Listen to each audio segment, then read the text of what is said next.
महाराज अकबर एक शाम अपने प्रिय मंत्री बीरबल के साथ अपने शाही बगीचे के सैर करने निकली। वह बगीचा बहुत ही सुंदर था, चारों ओर हरियाली थी और फूलों की सुगंध वातावरण को और भी सुंदर बना रही थी। तब महाराज अकबर ने बीरबल से कहा, बीरबल, क्या तुम इस हरे बगीचे में मुझे हरे घोड़े पर सैर करा सकते हो? मेरी यह इच्छा पूरी कर दो। आपको 7 दिन की मोहलत में देता हूँ। इतने दिन में मेरे लिए हरा घोड़ा ढूंढ कर लाओ। अगर ऐसा नहीं कर सके तो मुझे अपना चेहरा मत दिखाना। राजा और बीरबल दोनों जानते थे कि दुनिया में आज तक कोई हरे रंग का घोड़ा नहीं हुआ था, लेकिन राजा चाहते थे कि बीरबल किसी बात में हार मान ले, इसलिए उन्होंने बीरबल को यह आदेश दिया। लेकिन बीरबल बहुत चालाक भी थी। उन्हें राजा की इच्छा का पूरा ज्ञान था, इसलिए उन्हें घोड़ा खोजने का बहाना बनाकर 7 दिनों तक घूमना पड़ा।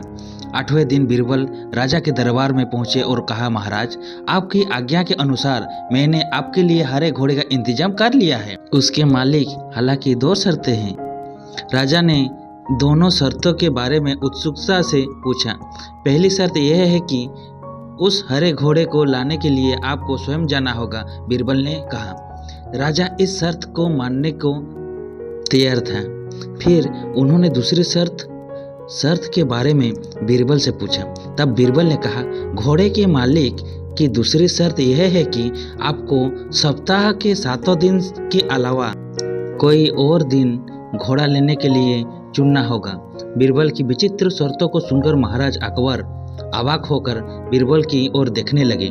महाराज, घोड़े का मालिक का कहना है कि असाधारण घोड़े के प्राप्त करने के लिए खास शर्तों तो मानना ही पड़ेगा, बीरबल ने सहजता से कहा।